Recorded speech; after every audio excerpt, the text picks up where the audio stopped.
So Lester, I'm going to let you take it from here.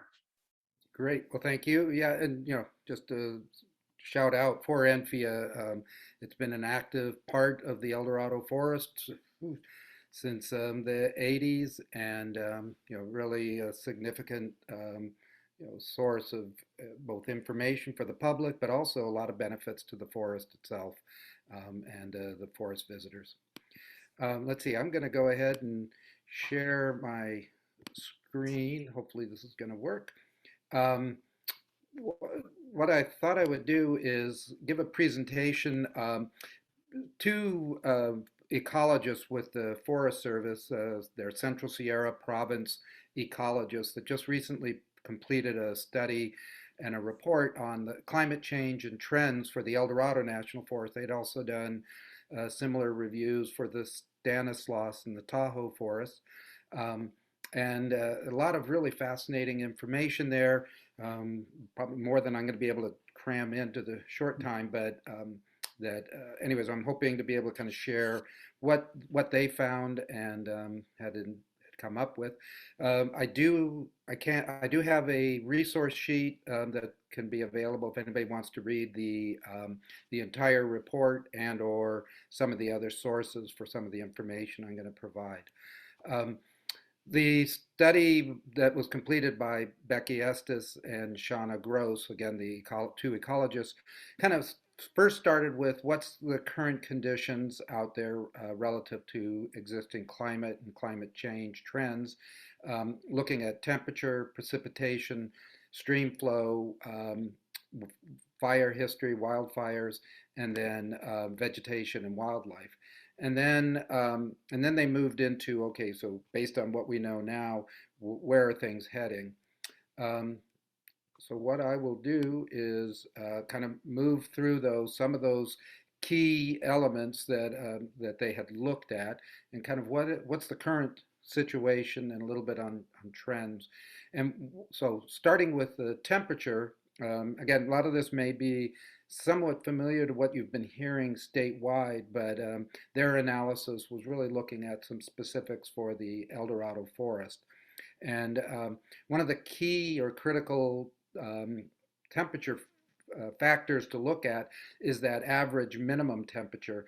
And we're probably mostly aware that water freezes at 32 degrees, and so 32 Fahrenheit. So that it becomes a really critical temperature, and how frequently we reach that, or whether the temperatures tend to stay above that temperature, has a real critical fact, kind of effect on the forest. And here you can see that that in the recent past, anyways, the temperature has been increasing. The minimum temperature, maximum, and kind of general average temperature has also been increasing. And along with that is the number of days that and the number of months that have temperatures below freezing. This graph here, and hopefully you can see the mouse, the black arrow, shows the Georgetown Ranger Station, the temperature log from there, and also kind of an average for the forest itself. Average maximum temperature you can see over time has been increasing, same with the average minimum temperature.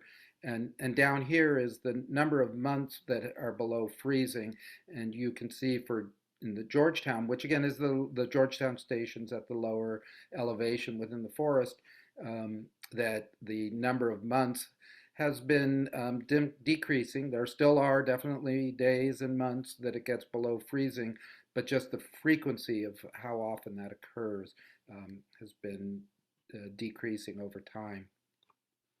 Well, so that average temperature can have an effect on the type of precipitation, but looking at just how much precipitation's been occurring, again, the graphs, the bluish is the information from the Georgetown Ranger Station, where the amount of rainfall has been decreasing over time, whereas the red shows kind of the forest as a whole, and it has the total amount of precip has been somewhat level, One of the things that's found though is that it is increasing in the variability. But one of the critical ones is the snowpack, and snowpack. Well, again, Georgetown Ranger Station. Um, as the precip goes down and the temperatures rise, the amount of snow that occurs there has decreased. The snowpack across the forest has generally been, again, somewhat level, although becoming more erratic over time.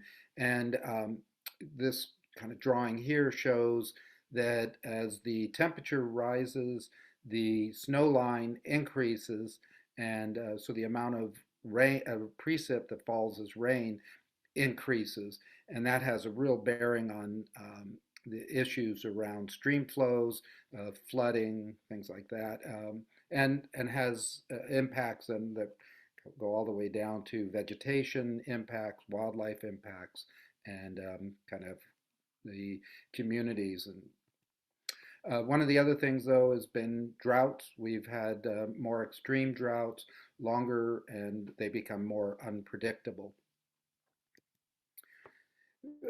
One thing, this shows the snowpack and how it's been changing over time. And one thing that's kind of interesting, so the blue is where the snowpack has been increasing. Southern Sierra, because of the higher elevations and all, actually has seen some increases in snowpack, whereas the central and northern Sierra Nevada has been seeing decreases in red, shown in red. Eldorado Forest sits about in this area here, right kind of to the west of Lake Tahoe. So we're near that location where it's been changing from increasing to decreasing snowpack, but we're well within. And one of the things they're finding is that those atmospheric rivers, you remember the mid-October storms that we had, the high rainfall, was what's called an atmospheric river, where it's a storm path that comes in that's fairly narrow, carrying a lot of moisture, and that those are part of why we're seeing these decreases in snowpack in that part. That those storms tend to be warmer and carry a lot of moisture. I mentioned that the snowpack can have an effect on stream flow, and for those that are whitewater enthusiasts, you probably know, and or folks that go up like Highway 50 and looking at the South Fork American River, typical peak flow is in May or so. This graph here on the bottom shows kind of the amount of runoff occurring within the major streams and rivers. And as we have less snowpack, then the overall flow is going to decrease, but also there's been a slight shift in when those peak flows occur, and it moves earlier in the season because rather than being held on the mountain sides, the runoffs occurring as the storms occur, and that can have a real impact on flooding down in the Central Valley, on how the reservoirs are operated, which affects power production and water supply for both people and agriculture. And then obviously, as the stream flows change, that affects the fish, which are a food source for other wildlife. It affects the riparian vegetation, which is critical for a lot of wildlife, and can have kind of more far-reaching impacts. And then one last one, folks may be familiar with, like the 1997 floods, which were a rain on snow event. And so when you get these warmer storms coming, particularly again associated with those atmospheric rivers, falling on snowpack, not only does it have a high runoff because of the large amount of water in the storm itself, but then as it melts that snowpack, it increases the amount of water that's being taken off the hillside down the into the rivers, and so really can cause a lot of flooding and damage. Um, and so as we get warmer storms, there'll be potential, anyways, for more of those rain on snow events. They typically occur December and January, so they're kind of a early winter type event. Jumping then to wildfire trends, kind of what we've been seeing lately. And again, we're probably all familiar that the frequency of fires, the size and the intensity of those wildfires has been increasing recently. The climate is a big factor, although it's not the only one. Fire suppression and forest management is one, and then obviously just the increase in development in within the Sierra Nevada kind of affects both the potential for ignitions as well as the ability to fight some of the fires. Um, One thing here notes that between 1972 and 2018, there's been an increase in the Sierra Nevada of the number of wildfires or the area burned by 400%. But and if you notice, there's about 3 million acres burned in 2020 across the state of California. But interestingly, if you go back and look at the pre-European influence, so prior to the 1800s, that it's estimated that 4.5 million acres were burned annually in California. But those fires were low intensity and intended to be much, removing some of the understory material and not really taking out the whole sections of forest. There was a mosaic of vegetation out there, but our forests look very different under natural fire regimes. I'm kind of racing through some of this, but hopefully either with questions or if folks want to kind of get more in depth, they'll be able to take a look at the full study that Becky and Shauna had put together. The vegetation, there was some vegetation mapping that was done back in the 1920s, 1930s. So this shows the area around the Eldorado National Forest back in 1936 versus 2020. And what you can see is that the oak woodlands, which are the blue areas down in the foothills, have been decreasing over time, being replaced in part by grasslands due to fire. The ponderosa pine forests, which again you see kind of in the lower mid elevation of the forest, also have been decreasing, replaced by oaks and some level of the Sierra mixed conifer, which includes white fir and Douglas fir, some more shade tolerant plants. And that's really also a result of the fire suppression and allowing the exclusion of fire, kind of keeping allowing anyways the shade tolerant trees to come in and become more dominant. But also, as it gets warmer, the oaks are coming in a bit more. Again, and I'll mention it a little bit later, that if you go back again and look at pre-European influence, though, a lot of the burning that was done by the native people was encouraging in many areas oaks. And so starting to gain more oak may actually be moving us, but particularly the black oak would be maybe moving us towards a more natural condition. And then as we get up into the high country, we start to see the subalpine areas. So this would be, here's Lake Tahoe, so this would be probably towards Caples and Carson Pass area, that is decreasing over time, being replaced by the red fir forest moving in. And as we get these shifts in vegetation type, it has an effect also on the wildlife related to kind of the range of where they're living, the reproduction and survival You get changes in the relationships between species, predator and prey, and some of the assemblages of the different um, animals that you have kind of living together can change over time. So that's sort of a picture of what the Eldorado, where it is now, and then we'll start to look at where is it heading, likely where is it likely to be by the end of the century. One of the things, so the information that Becky and Shauna used comes from studies that are up and down the Sierra Nevada and within California, as well as some modeling that's been done. And so need to recognize that the Sierra Nevada climate is not monolithic by any means, that as you go into the southern Sierra, you get higher temperatures than you do in the northern Sierra. You also get less precipitation, so you need to really look closely at the studies and where the data was collected to make sure it makes sense for the Eldorado.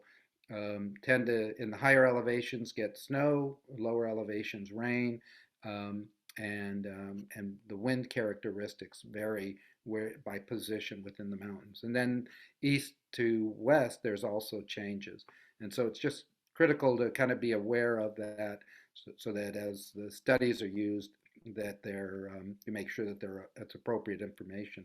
And as kind of general forest visitors, it's good to know that if you hear somebody describing something from the southern Sierra, that doesn't necessarily mean it applies specifically to the Eldorado area. And then because they were looking at climate change, they had to be looking at what is the sort of the science around drivers of climate change. And I just real quickly thought I'd jump in with sunlight hitting the earth. Some of it's absorbed in the earth, some of it's reflected back. But as CO2 and other gases are collecting in the atmosphere, they start to trap that heat and bring it back into the earth. Um, and that greenhouse effect that's described. And one of the big things, though, is what are called short-lived climate pollutants. Methane, actually, smoke from wildfires, the particles are another one of the short-lived climate pollutants that can tend to trap the sunlight and heat and bring it back to the land surface. And as the name describes, they're short-lived. They tend to last on the order of years to decades, whereas CO2 can stay in the atmosphere for centuries. And so, as we look at ways to respond to climate change or try to address it, there's a value in focusing on the short-lived climate pollutants, because if we deal with them, it buys us a bit of time to then deal with the CO2 and some of the other longer-lived pollutants and gases that are collecting in the atmosphere. So the their study by Becky and Shauna again looked at those same kind of elements: the temperature, precipitation, stream flow, fire, and then vegetation and wildlife.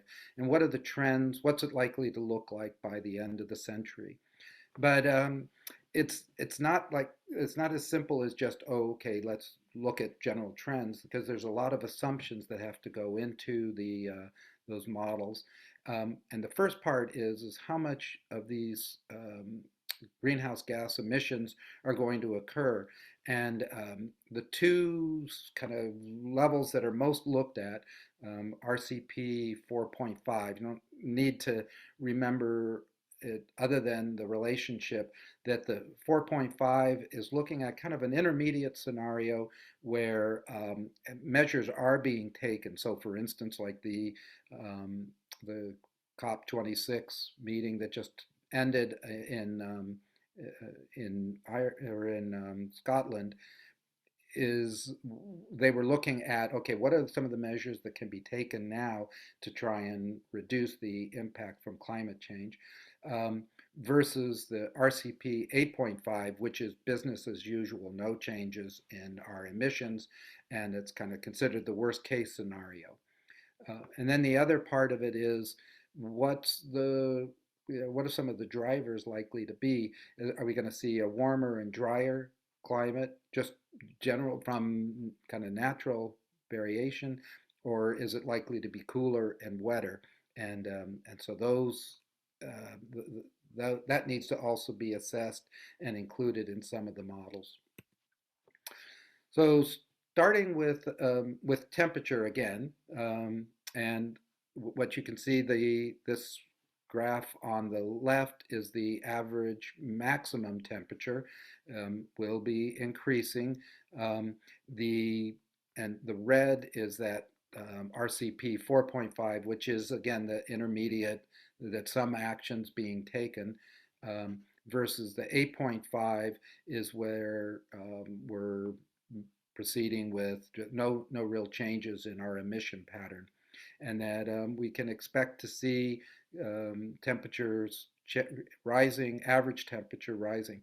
And one of the things that I find kind of important is we hear that we want to try and keep the temperature from rising 1.5 to 2 degrees Celsius or 4 to 6 degrees Fahrenheit.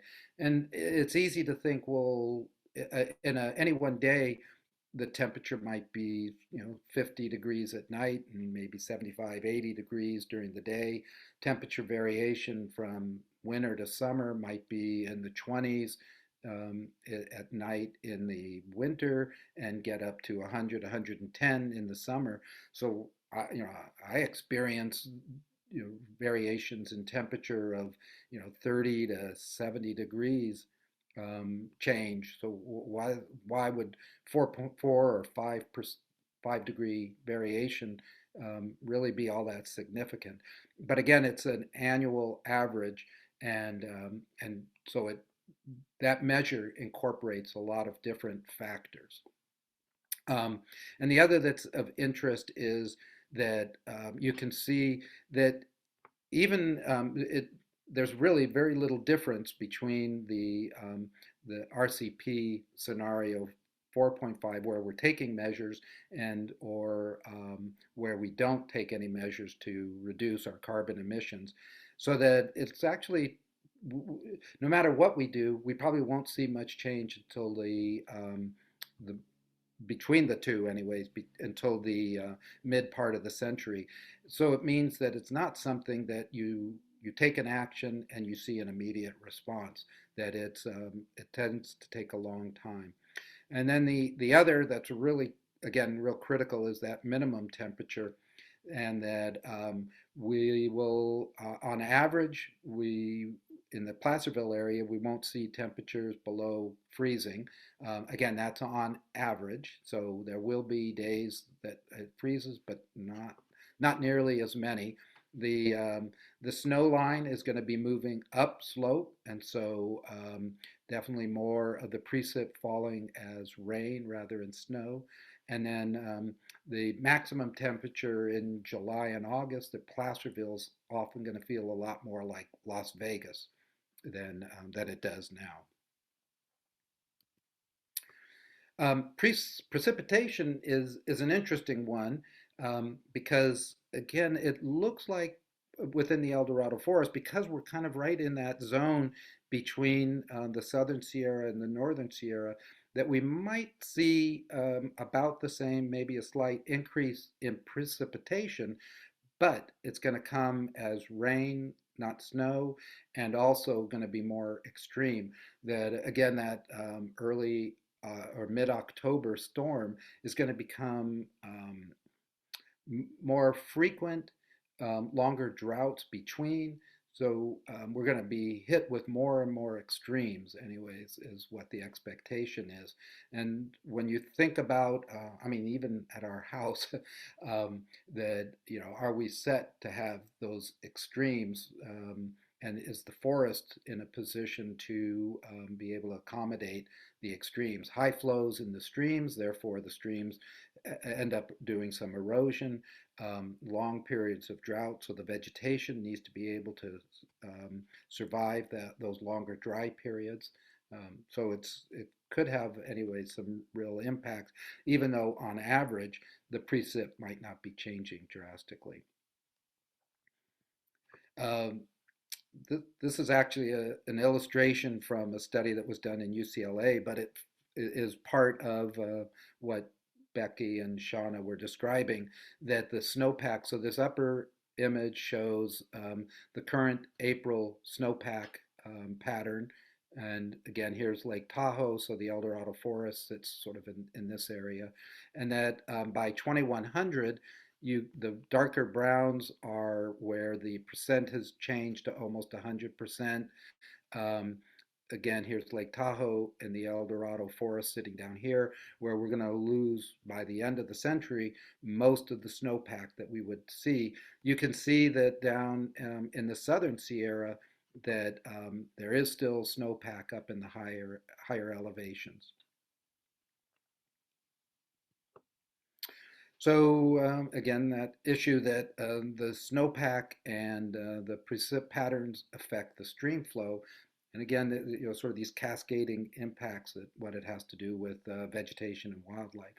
But the upper is our baseline, what our current condition is, and the lower is kind of a prediction of what things might look like in at the end of the century. And as I mentioned before, the shift in the when the peak runoff occurs, whereas now it's in May, it may be occurring in January again because the the precip that's falling is coming as rain, not snow. There isn't a snowpack that would maintain the flows in the streams and rivers.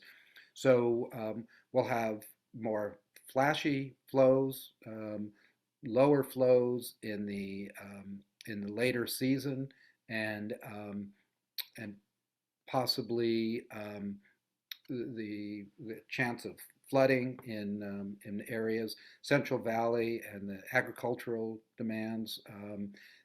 How the reservoirs are operated. Again, if you think of Union Valley Reservoir right now, it gets dropped in November. They lower it to make room for holding flood waters that might come from the snow from that snowpack in May or so. Usually the reservoirs don't actually fully fill until May or June, but under future scenario, they may be having to be ready, ready to fill in January, February, because that's really when the floodwaters are going to be coming in. So we could see some big differences in stream flows and the river flow. So one of the key things, and obviously from this summer with the Caldor fire, it's that sense of, well, what's the wildfire going to be doing? And that again has a big impact, as we've seen, on the vegetation patterns across the forest. Um, and this shows kind of for some modeling they did for two different watersheds, one in the lower elevation, Rock Creek, and one in the upper elevation of the forest. And generally seeing that fire annual acres burned could double or triple by the end of the century under the worst case scenario. When you look here, the dashed lines are the worst case scenario. The solid lines are are taking some action, that intermediate level, and you can see that it that if we do take some action, then the total acres burned isn't likely to be as drastic as it would be if we don't do anything. And one that I found sort of interesting was lightning caused fires could possibly increase due to reduced snowpack. And part of that's just the drying of the forest at the higher elevations where those lightning storms tend to occur. And so that this idea that climate can drive the wildfires through lightning. Right now, lightning is one of the sources, but not the only source. The human caused fires are a very large part of what causes wildfires. Um, so well, then, what is the forest going to look like by the turn of the century? And as kind of what we're seeing is the lower elevations within the forest where we have chaparral and oak woodlands, it's going to be replaced by grasslands due to higher fire frequency. The mid elevation is going to go from these conifer dominated forests, so, and in particular the pine ponderosa pine forest to one with more hardwoods in it. But as I mentioned before, that may actually move us to something that looks a little bit more like what it looked like prior to European influence. Although if we still have the shade, some of the shade tolerant, the increase in white fir and Douglas fir, then that mix kind of adds to the complexity of what the forest looks like. In the higher elevations, again, continue to see red fir increasing, moving into the subalpine zone.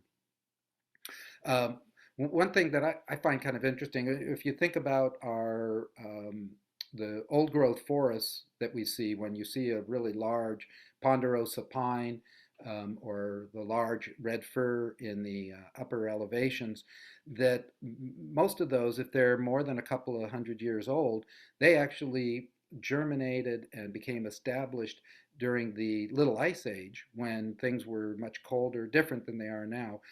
Little Ice Age stretched from the 1600s to about 1850 or so. So they became established in a different climate. They might that they are able to now survive under a different climatic condition when they're more mature, but they might not have become established at that same level. Same thing as we see the climate changing. Some of the trees that we see are still going to be able to survive that to some extent, but it could be that we won't get replacement of those trees under new changing climate conditions. And then the other is those plants, woody plants that resprout, are going to do well under the higher fire regime, and that would include the oaks, some of the manzanita, some certain hardwoods. Anyways, that we'll see some changes there just due to that. And then as we get higher temperatures, you get and longer droughts, we'll have more tree mortality and bug infestations. So you'll see more dead trees and probably a little bit more of an open forest. Becky and Shauna also described for meadows kind of where they're going. And meadows are a really critical part of the forest. They're really essential um, for water holding and releasing stream water in the summer, and they also are critical for wildlife habitat. And so we can see here that they're sensitive to the snowpack, and as that snowpack disappears, they're going to become more endangered, either being replaced by forest as conifers move into those meadows, or possibly drying out and other vegetation moving in and taking over. Um, Anyways, you can see the meadows in the mid and lower elevations of the forest are really the ones that are the most vulnerable. So then, as we kind of look at the cascading impacts, what's happening to some of the wildlife species, and that they looked. The two ecologists looked at the direct impacts on wildlife species and then direct impacts. And as the vegetation changes, the prey predator feed base and just the places where different birds are going to be able to maintain their population. The ranges are going to decrease. We expect population declines. The droughts are going to really have a big impact on the amphibians, the newts, frogs, and interestingly, mammals tend to be a little less vulnerable, but that we can expect to see some range changes in some of the species. Pika is probably, the one that we hear the most about. That as the temperatures rise and the loss of that the alpine subalpine habitat, that they just keep getting pushed up. Although they are adapting in some areas. I found, though, kind of amazing was some of the indirect impact.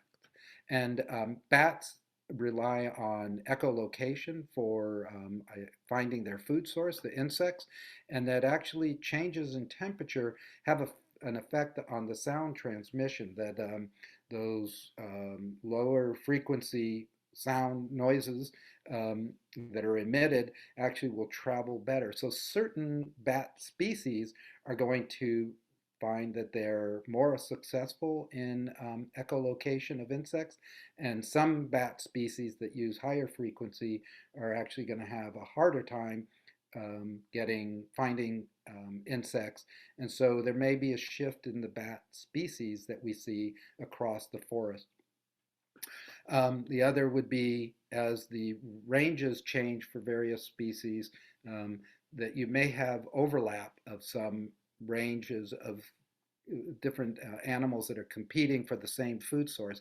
So in this, the pine marten and the fisher are two rare and sensitive species that have similar diet patterns and could become kind of now start to have overlapping ranges and more competition. And then with the loss of old growth from fire and whatnot, spotted owl and other other old growth dependent species may well also be impacted, reducing their populations. So as I kind of raced through that study, the initial sense is that this is terrible, and it is. I don't mean to discount it by any means, but that the forest, Eldorado Forest and other forests are taking measures to try and address what they can within their sort of range sphere of influence, and continuing to support these types of activities across the forest are really going to be critical. One is restoring stream flow and meadows to reduce the vulnerability. And there's two projects that are ongoing right now, and I'm sure there'll be more being planned. Wilson Meadow and Calf Pasture are two meadows that the forest is working to try and restore and improve. Meadow restoration has been a big focus on the forest, and I'm sure will continue to be. And if folks, in fact, there's a meeting coming up December 9th, I think it is, on those projects being sponsored through the Pacific Ranger Station. The other would be restoring natural fire regimes so that we don't get things like the Caldor fire, that you have more frequent fires but lower intensity. You don't have the buildup of so much fuel within the forest to then cause those really intense fires. And just now, the forest has been working towards efforts along those lines. Um, the other, well, I'll get to it in a moment. Maintaining habitat refugia and connectivity is really important for the wildlife, to give them the ability to adapt and or kind of maintain the ability to keep their populations up. And this example isn't one actually from the Eldorado, but recently heard down in Palm Springs. There's a lizard that lives out in the desert, but the desert area had gotten too hot, and so they're finding actually the lizards have moved into areas within the town of Palm Springs, where they find a little cooler temperature, where they can, because of some of the watering of the lawns and whatnot, and the shade put out by buildings. So actually the parts of Palm Springs are serving as a refugia for these lizards that have been displaced out of the desert. Not to say that, towns are the solution by any means, but that the need for recognizing habitat refugia, both for animals and for plants, is really critical. And that connectivity, the ability for animals and um, to move across the landscape. And then restoring forests through thinning and prescribed fire. The Eldorado Forest has just started their this year's prescribed burning efforts. There's been notices out, and the opportunities to support that, continue supporting that work, and where we can aid in that. I know a number of folks came out. We did a project up in the Caples Creek area to try and help with the prescribed fire. In advance, we were raking around some of the large conifers, the ponderosa pines and Jeffrey pine, to improve their survivability after the prescribed fire. And then one of the last ones that was identified in this report from Becky and Shauna was reintroducing beavers to the Sierra Nevada. Beavers are a keystone species, really critical in adapting stream flows, and and in meadows, and kind of the just the water flow through the mountain habitats. And so reintroducing beavers has been it's controversial, but definitely one that there's a real interest in trying to promote. And then maybe on a more personal level, what are some of the things we can do ourselves? And some of the three key items that are often described: mitigate, which is kind of working to reduce emissions, um, and adapt, which is modifying our behaviors or our infrastructure, even down to the idea of preparing for wildfires. For those of us living in the wildland urban intermix, is defensible space, hardening our homes, but also things at a larger level of looking at what are some of the water storage and groundwater recharge things we can do, or energy efficiency around our homes.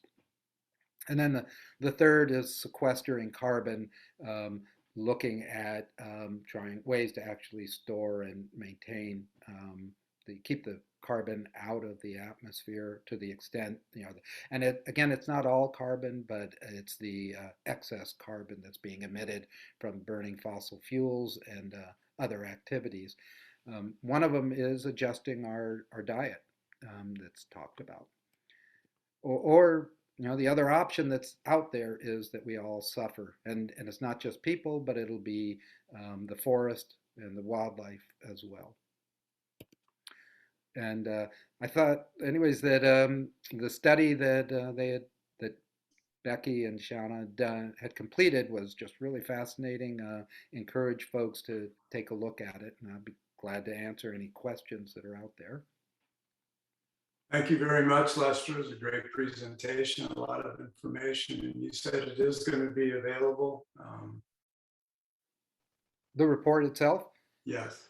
Yeah, it is available and I was trying to work with Carl to get it on the Enfia Okay, very website. good. We haven't we haven't successfully connected yet, so I'll keep trying. Um, and I have a page that lists the different references that I was using for this presentation, along with that study. But if anybody wants to see it right away, it's on the Amador Calaveras Consensus Group's website, which is a collaborative working on the southern part of the forest and on the Stanislaus. Thank you.